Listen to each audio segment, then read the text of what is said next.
Well, even though the calendar and the weather, for that matter, still says summer, back to school looms as Socorro ISD looks to turn the page on years of financial and administrative challenges. The district will kick off classes next month with a balanced budget and looks to finalize the appointment of James Vasquez as its permanent superintendent. KTSM 9 News reporter Jesus Baltazar has been following this story closely and the district's ups and downs over the past year. Jesus joins us live from far east El Paso at district headquarters. Jesus.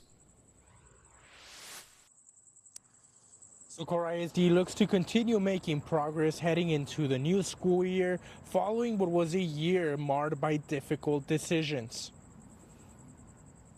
For us and our members, it's some cautious optimism. And there's things that have been pressing that need to be addressed and need to be worked at before teachers start, any type of really celebrating. Perez says that morale is up for teachers and staff across the district after SISD adopted a balanced budget for the first time since 2017, eliminating a deficit that at one point projected to $42 million.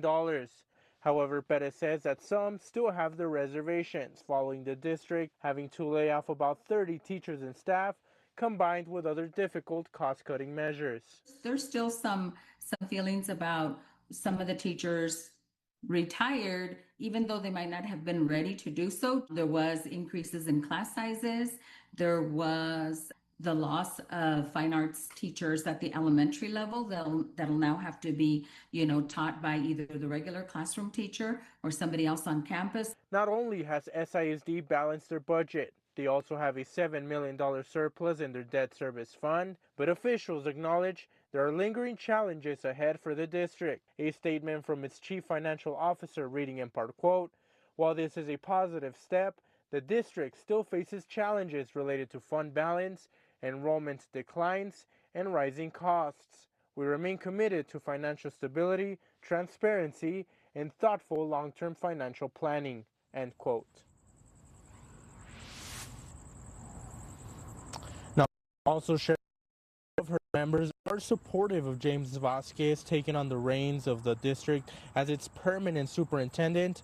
However, the district still has to wait for the TEA to approve a waiver certification to make it official. Andy?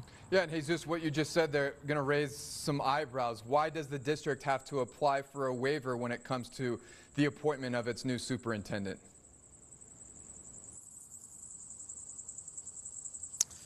Andy, so Paso Matters were the first to report this earlier today. The TEA actually has 4 requests for some to obtain their superintendent certification.